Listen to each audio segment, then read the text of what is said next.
Push That Rock here with Simpson Math. Talking about differentiation rules. Let's think about a function that determines some length. And let's think about another function that determines the width. So then the product of the two functions determines some area. So it gives us this in here. And our question is, what is the derivative with respect to x of the product of those two functions? That's our question. That's what we want to get today.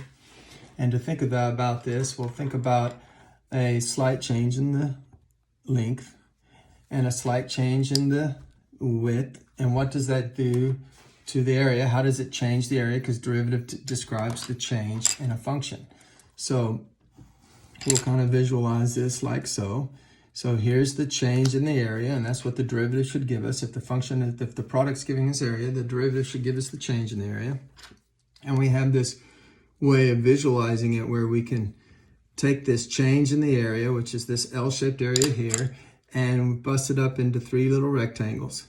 So we have this one, which remember was a change in the f here, and that's one dimension of this purple rectangle here, is the differential in f, the difference in f, by the old width, okay? And then this was the change in the width, so the differential of g by the old length, which was f. And then we have this little box, which we can think of this box as this. See, that's the change in the length and the change in the width here. So change in length, width, and change in length. And so now these changes are very, very small, very incremental, and approaching zero. So this little box here we can think of as a negligible amount. And so we can think of the derivative as f by the change in g, so times derivative g. And add to that this here, so g by, it's a g by df rectangle, so g by df, so g times df, which is change in f. And here is the product rule. So we call this the product rule of differentiation. The first function times the derivative of the second function plus the second function times the derivative of the first. Now, what about for quotients? Let's get a quotient rule out. Let's say I have a quotient and I want to know the derivative of f divided by g. Okay. Now I'm going to define q to be that quotient. And of course, this means g is not zero. Otherwise, that quotient doesn't exist. And I'm going to say, oh, well, then q times g is f. And I'll use my product rule to get the derivative of f. The product rule just says it's going to be the first.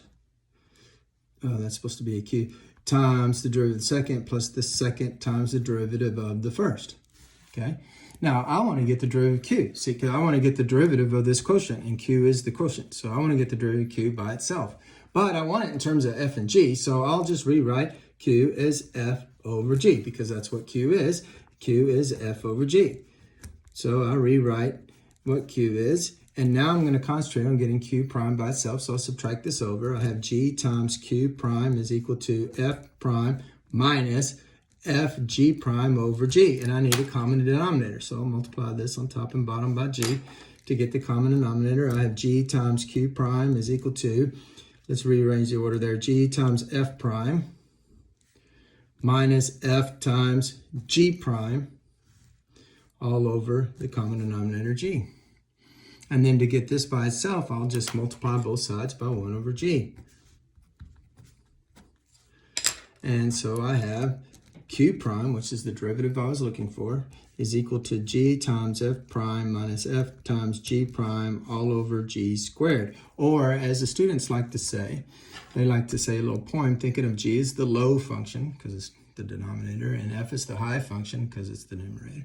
They like to say it's low d high, because it's the derivative, minus high d low all over the square of what's below.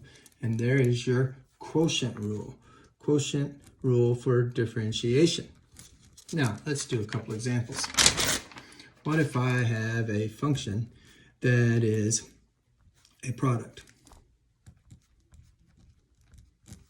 Well, I use the product rule to take the derivative. So I'll go first function times the derivative of this one. Well, that's going to be 1 plus 1 over 2 root x. I use the power rule here. Maybe I'll talk about that in a minute. And then I take the second function times the derivative of the first function. But the derivative of e to the x give birth to the mother. Shocking as this is, when you take the derivative of e to the x, you get e to the x. And then maybe you clean it up by factoring out e to the x. I don't know if this is worth it.